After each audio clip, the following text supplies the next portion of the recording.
নমস্কার, 7 hour news নেটওয়ার্কে আপনাদের স্বাগত। আরজিকর হত্যাকাণ্ড নিয়ে উত্তাল রাজ্যে বিরামহীনভাবে চলছে প্রতিবাদী আন্দোলন। অবস্থান বিক্ষোভ, মিছিল, মৌন মিছিল থেকে শুরু করে দীর্ঘ মানববন্ধন, মহিলাদের রাত দখল, আপামর রাজ্যবাসীর এমন প্রতিবাদী রূপ আগে কখনো দেখেছে বলে মনে করতে পারছেন না প্রবীণারা। আর দ্বিতীয় দফায় রাত দখল কর্মসূচি রাতেও প্রতিবাদীদের উপরে হামলার ঘটনার অভিযোগ উঠল কোচবিহার জেলার মাথাভাঙায়। অভিযোগের তীর রাজ্যের শাসক দলের কর্মী সমর্থকদের বিরুদ্ধে। অনড় প্রতিবাদীরা কেউ মোমবাতি জ্বালিয়ে, কেউ গিটার নিয়ে গান গেয়ে, কেউ আবার পথে রং তুলি দিয়ে প্রতিবাদের ভাষা ফুটিয়ে তুলে আরজিকরের নির্যাতিতার বিচারের দাবিতে গর্জে উঠেছিল। আর প্রতিবাদীদের কণ্ঠরোধ করতে মোমবাতি নিভিয়ে রাস্তায় লেখা স্লোগান ছবির উপরে সাদা রং লেপে দেওয়ার পাশাপাশি তৃণমূলী দুষ্কৃতীদের বিরুদ্ধে বেধড়ক মারধরের অভিযোগে ছড়ালো তুমুল উত্তেজনা। তৃণমূলের দাবি, প্রতিবাদ কর্মসূচির নামে শাসক দলের বিরুদ্ধে সাধারণ মানুষকে উস্কে দিয়ে রাজ্যের ক্ষমতা দখলের চেষ্টা করছে রাজ্যের বিরোধী রাজনৈতিক দলগুলি। দেখুন সেই ছবি।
শুনুন স্থানীয় এক তৃণমূল নেতা বিশ্বজিৎ রায়ের সাফাই।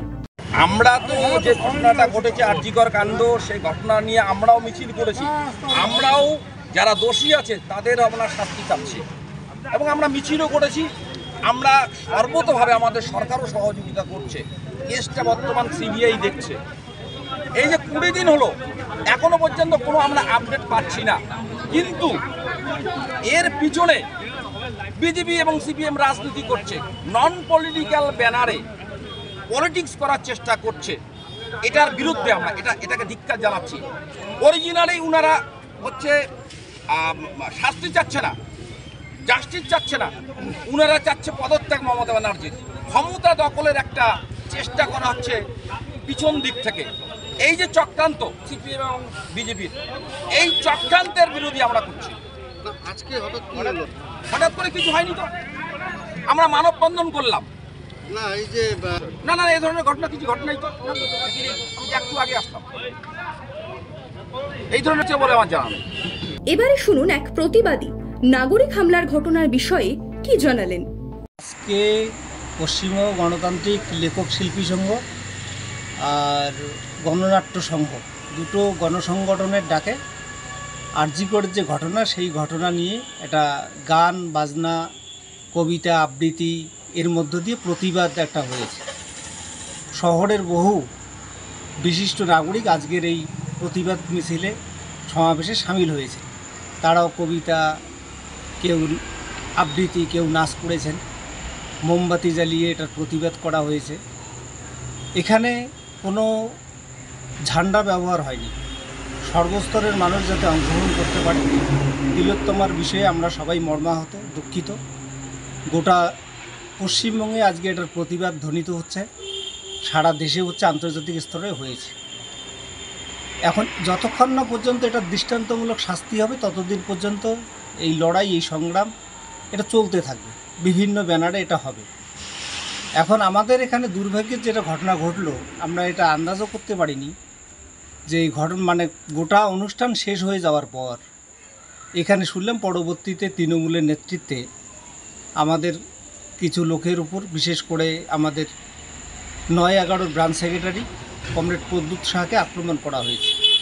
উই ওয়ান্ট জাস্টিস এটা চেয়ে যখন আমাদের এখানকার যারা ছবি আঁকেন শিল্পীরা তারা এঁকেছেন রাস্তার উপরে, এটা জাস্টিস চাইছেন, উই ডিমান্ড জাস্টিস, এটার ওরা সহ্য করতে পারে।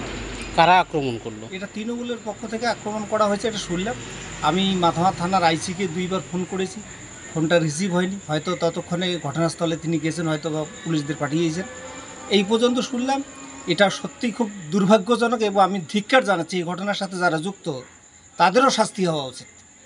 যারা তিলোত্তমার এই শাস্তি মানে যারা এই অপরাধের সাথে যুক্ত তাদের শাস্তি চাওয়ার জন্য যারা সামিল হচ্ছে, তাদের উপর যারা আক্রমণ করছেন তাদেরও আমি ধিক্কার জানাচ্ছি এবং তাদেরও শাস্তি হওয়া উচিত। কোচবিহার থেকে দেবদাস বিশ্বাসের রিপোর্ট, 7 আওয়ার নিউজ নেটওয়ার্ক। আরও বিভিন্ন খবরের আপডেট জানতে হলে 7 আওয়ার নিউজ চ্যানেলটিকে সাবস্ক্রাইব করতে ভুলবেন না, কারণ আপনাদের একটা সাবস্ক্রিপশন আমাদের কাছে অত্যন্ত মূল্যবান। এবং সেই সঙ্গে আমাদের হোয়াটসঅ্যাপ চ্যানেলটি ফলো করে অবশ্যই পাশে থাকবেন। জয় হিন্দ।